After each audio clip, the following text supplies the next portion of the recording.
Assalamualaikum Sampurasun Wilujeng wengi wargi sadayana menawi kaanggo sim kuring bade medar carios nyambung di ieu rohangan hapunten boh bilih dina ieu carios aya nu kasabit nami keur alit asma dewasa tur kajantenan reka carios nami tempat nu sami eta mah mung sakadar kalarasan wae sakali deui hapunten anu kasuhun nyanggakeun.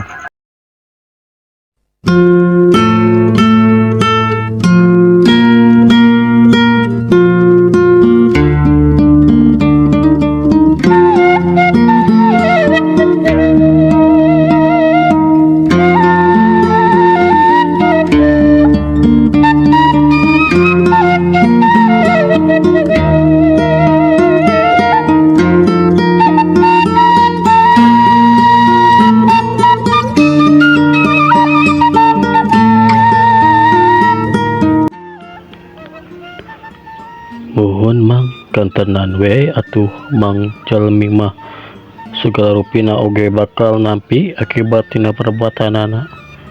Sae awana tos janten tanggal waler aranjeuna tina laku lampah matak pami urang midamel kaadian ka papada manusia mangka ku pangeran bakal dibales ku nu langkung sae. Tapi sabalikna pami urang midamel kawanannya ulah pami dibalesna langkung ti kitu. Pangeran mah maha adil sareng maha bijaksana. Duanana nalika keur jongjon ngarobrol bari leumpang tama ubar simpe ari tabat pasarandog jeung alitan jalma loba lalaki wungkul 11 urang. Malah Ujang Rosidin mah langsung waweuheun ka hiji jalma diantarana nyaeta Jang Sonik tetangga lemburna. Saha eta teh Jang Sonik?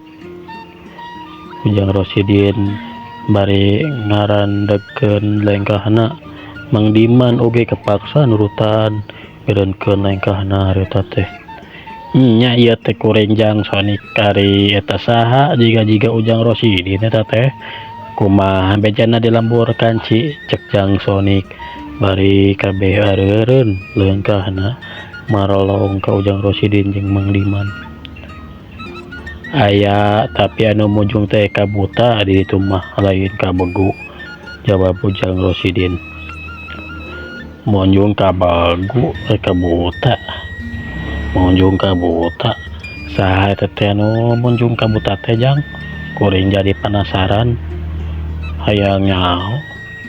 Jang Sonik penasaran. Ujang Rosidin gentak kajawab, anu munjung teh ngaranana Mang Kasam. Malah geus loba anu jadi korban anu ditumbalkeun ku manehna teh. Kaasup budakna ieu Mang Diman batur kuring, tapi ke ari Jang Sonik jeung anu sajana rek kamarana eta teh geuning lobaan kitu.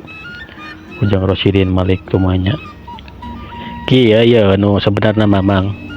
Anu sebenarna mah kieu ye anu sebenarna mah. Kuring teh arek budak bagong gajajaden arek dipegat terus dipaehan jeung geus kanyahoan ayeuna mah anu saha nu munjungna teh tetela urang lembur urug malah kuring katut warga sakabeh ngalakukeun ieu tindakan teh estu bari rerencepan tur geus lila dibadamikeun jeung Kang Otang dulur kuring jeung warga sajana sangkan kabeh kumpul di tempat anu buni tur poek. Tapi urang bisa arta bisa ningali ka imah warga pilemburan luyu jeung hasil pebadamian jeung meunang ngatur kalayan asak pisan. Kabeh kira-kira tabu 10. Penting waktuna nu kudu barijil ti imah. Lantaran dina waktu eta pisan ku Kang Otong sok kadenge aya sora bagong segrok. Bari Kang Otong sebenarna mah geus lila curiga ka hiji jalma nu beunghar ku ceramah hewal ku jalan munjung tah Kang Otong teh ieu jalmina. Jang Sonik bari nuduhkeun jempolna. Ari rupana Kang Otong katara geus rada umuran awakna leutik tapi cangker jeung wibawaan. Kang Otong dibarung ku sikapna nu tetep tenang kadenge kedalisan. Saacan kuring sejam uji syukur sabab bisa ditepungkeun jeung Ujang Rosidin katut Mang Diman. Salah sarta leuwih nati eta kuring arek nanya hari salira duaan bade ngabujang ka mana atawa tos di mana bet ngan duaan bae cek Kang Otong harita. Sarta Mang Diman anu tita tadi ngamuka kaget sabab Kang Otong bek nyabit-nyabit lembur uruk kentak nyarita bari mere jawaban. Sumuhun ngahaja ieu teo tos wangsul teu lembur ka hanci nindak jalma nu munjung ka buta lantaran bongana geus loba nu jadi korban kasus budak mang pisan. Malah leuwih nati eta malah ningali kieu eta buta narei jalma hirup metak hate teh masih kumajot tayang males ka nyeri. Oh gitu, tapi memang kuring oge kungsi ari ngadenge mah aya nu munjung ka buta tetela zaman ayeuna oge masih aya we jalma nu percaya bisa ngabeunghar ku cara munjung. Kudu dibasmi nu kaditu teh tuman ulah diantepkeun heula kumanang di alam pawenangan. Nah atuh lain tadi teu langsung dikepung diburuan imahna sekalian daripada diantepkeun terus diabur gitu sina jauh diudag teu burung bari hese.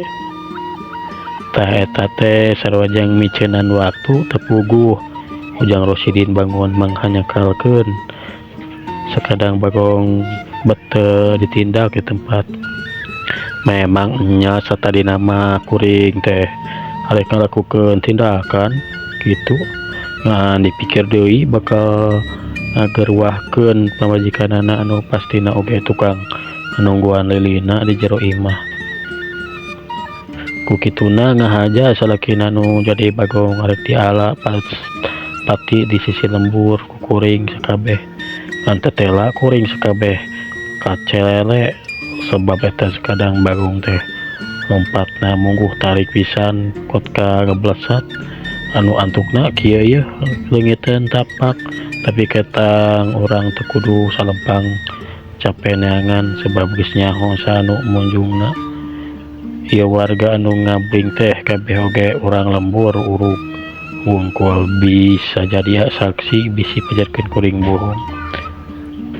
Nah make kudu nyangka bohong segala kuring percaya ka Kang Otong kan tapi saha teh eta anu munjung urang lembur uruk teh anu munjung ka bagong teh Kang kuring hayang nyaho yeuh kewat bejaan. Oh nya kuring can ngabejaan tapi ku kuring ayeuna cuang jawab yen nu munjung ka bagong teh ngaranna Juhana kitu tah. Juhana Mang Diman ngajanghok barang ngadenge Kang Otong nyebutkeun ngaran Juhana anu munjung ka bagong sedangkeun Ujang Rosidin tembong gugudeg tapi Mang Diman embung waka gegabah nuduh jigana teh bisi nyalahan mangga bisi nyalahan bahwa Juhana mana anu disebut ku Kang Otang bieu teh bisi aya dua jalma anu ngaran Juhana teh di lembur uruk. Juhana mananya ngaran pamajikanana saha? Mang Diman nyuara deui. Oh ceu itoh ngaran pamajikanana teh eta teh Mang. Nah kumaha kitu geuning jiga nu penasaran pisan. Mang Diman ketingali nyerenge seri nu ngandung harti tapi dina kaayaan keur kitu diantara warga sejen kadenge aya hiji jajaka ngadon Jukurutus. Nah ieu teh bet ngadon ngarobrol ari bagong nu lumpat teh mali susul cek eta jajaka nu tayohna bae ngarasa kesel dumeh ngadon ngarobrol bari cicing.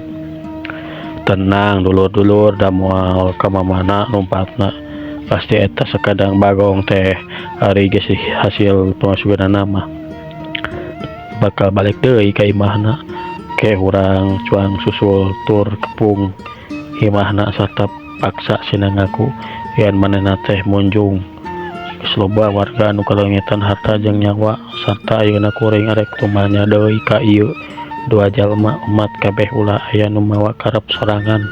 Kang Otang bisa ngarti selain ti si Jajaka nu ngomong bieu pasti warga sejenna oge sarua ngarasa kesel ngantuane ngucapkeun. Kang Otang nyarita kitu sedengkeun si Jajaka katut warga sejenna saur manuk nyerbut muhun. Kang Otang hayang nyaho arek terus ka marana ujang Rosidin ketut Mang Diman saterusna pok harita tumanya deui. Ayeuna kuring arek nanya ka Mang Diman katut Jang Rosidin saterusna arek ka marana ayeuna teh nah arek barali ka lembur atawa arek sakalian milu jeung rombongan kuring ka lembur urug. Sabab kuring yakin eta sakadang Bagong geus balik ka imahna kalayan mawa hasil nu cekil lancar pamaksudanana jeung pangna kuring boga kayakinan kitu teh sabab ayeuna kayan geus liwat wanci janari leutik sarta balebat hibar ti belah wetan mapaksang Batara Surya anu bakal medal. Tah jadi kumaha Mang Diman katut ujang Rosidin arek marilu ka kuring moal. Kang Otong terus netep nunggu jawaban.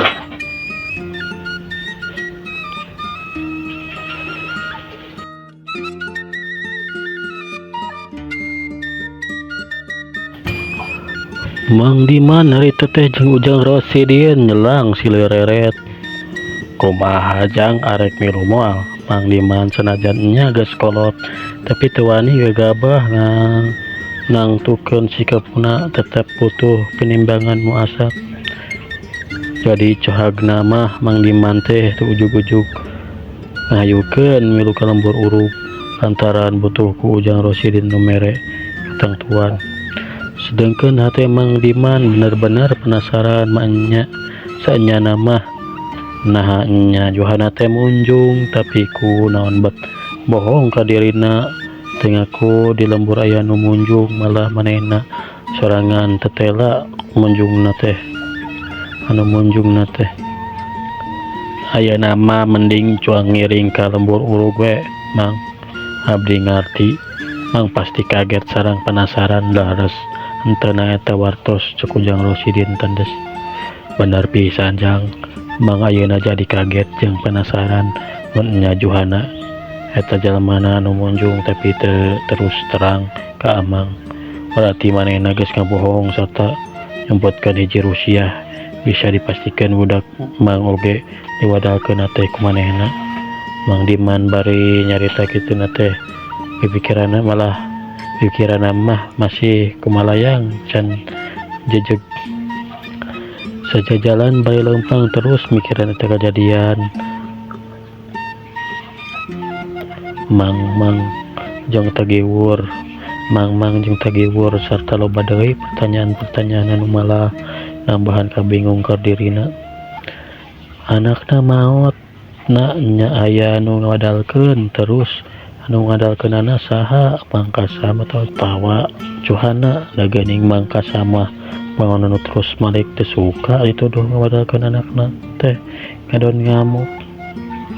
Tungtungna Mang Diman jadi ngarasa jangar sirahna lunglang lieur awak peranas tiris pating sariak. Teu lila ujang Rosidin kadenge cumarita deui. Kadulur-dulur sakabeh kuring jeung Mang Diman geus sapuk arek milu ka lembur urug. Pang-pangna mah ieu Mang Diman teh hayang mastikeun bener henteu eta beja lantaran anjeunna wauh ka jalma nu ngaranna Johana. Ngan teu apaleun manehna munjung. Hade ari kitu mah hayu cuang langsung miang ayeuna keneh kegancangan supaya teu cangcaya ngan omat ieu. Kade anu boga alat jeung pakarang seukeut tong asa-asa nya ringkus bae teh jalma sarta cacak bodaran lamun perlu. Kumaha kabeh satuju Kang Otang bari ngabagikeun panetepna ka sakabeh warga nu aya di dinya kalayan kabeh reang saur manuk nyebut setuju. syukur ari aranjeun satuju mah ku kituna hayu urang reueuh mun lumampah. Tapi kuring boga usul ieu saeutik mun geus aya di ditu hidinanya kuring nyarita ka eta jalma sabab aya urusan penting tur pribadi anu kudu gawat direngsekeun. Mang Diman ngajukeun usul. Mangga ku kuring pasti diizinan Kang. Odang ngawalon pondok geus aya dina kasapukan kitu mah kabeh terus saleumpang salegutna keur ngajugjug lembur urug lembur maraneh sakabeh bentang di awang-awang mimiti burem leungit bareng jeung sang surya anu mimiti medal ti tebeh wetan manuk-manuk raricit di sarada bari ngariciskeun jangjangna katingali pating araclog dina dahan tetangkalan katut teng daunan anu masih paraseh ku Ciibun. Jujukutan tembong lalempes keneh ku Ciremis terus katincakan ku lalempang jeung kabeh jigana teh bangun taya kacape atawa tunduh sakitu meh sapoting jeput aya nu salare sabab pakating ku hayang buru-buru ngarengsekeun eta perkara demi katentreman balarea. Kayaan alam mimiti caang kasorot ku panen poe anu biil ti tebeh wetan atuh anu marawa obor oge gancang mereuman oborna masing-masing lantaran alam dunia geus caang katembong jalan. Kang Otang salaku jalma anu dipercaya ku sakumna warga harita ngarantekeun heula lengkahna dina lahan anu rata sautas kabeh nyorang tanjakan laju ngabagikeun penetupna kasakumna warga sarta nyarita sakedeung deui urang tereh tepi ka pilemburan sarta kuring tetep kemejaan karanjeun sakabeh. Omat ulah setengah hate mangsa ngalakukeun tindakan sadajan ka tetangga salembur ngan aya hiji deui anu perlu dikanyahokeun ku saranjeun sadayana nyaeta caitu jeung anakna umat ulah sina nepi ka cilaka cukup salakina bae anu dibinasa lantaran kuring nyaho Johana anu aya di imah na lain Johana anu asli tapi palsu. Kuring nyaho kitu lantaran sekolot baheula anu ngarti jeung nyaho kana widang permunjungan kumaha kabeh ngarti Kang Otang syukur ari ngarti mah syukur ari ngalarti mah ngan sakali deui ka hade alat jeung pakarang seukeut ulah aya nu poho dibawa. Pang-pangna mah tilu nyere anu meunang mangketan teh omat ulah nepi ka leungit sabab eta pisan senjata pamungkas urang sarta kade poho deui carana engke teh. Begitu si Johana wakna meunang direcah ku urang make bedog kewat cepet tawakna ku eta nyere supaya katingali buktina ku urang kabeh di antarana anu kurang yakin yen Johana teh asli mah siluman Bagong sedangkan nu aslina mah aya di alam siluman engke bakal kasaksian ku urang sakabeh. Johana paehna bakal ngarupakeun Bagong cek Kang Otang anu memang deurina saeutik gedena boga ilmu jeung pengalaman cara meruhkeun anu munjung. Tenang Kang, ieu aya nyere mah moal leungit sarta carana pasti mau poho deui. Tetapi ingat-ingat tembal warga lalaki nyara bari nembongkeun nyere tilu leungeur menang mengket menang kajimatna. Tapi mun seuk Johana teu ngakukeun kanyataan anu sabenerna urang arek kumaha. Mang Diman jeung Ujang Rosidin katut Jang Sonik ngaralong ka Jang Otang Kang Otang. Mun manehna teu ngaku bae mah taya sebenarna ancam ku urang cangkalak pamajikanana atawa anakna Jon Tameng pikeun jadi pamancing sareng Kang Johana nyerah jawab Kang Otang. Mang Diman jeung anu sejenna arunggut-unggutan cirana tandani ngarti kana maksud ceritaan Kang Otang. Malah dina pikiran Mang Diman ngolepat hiji pikiran sang kan Johana bisa ngakuyan anakna diwadalkan ku manehna. Serta seterusnya eta rombongan teh terus menumpang deui leuwih kancang sabab hayang buru-buru nepi ka nu dituju. Mula lembur urug teu arek nepuh imahna Johana anu bari sisangkala tur dibinasa ku lombaan. Cak urang tunda heula sukan urang lanjutkeun deui.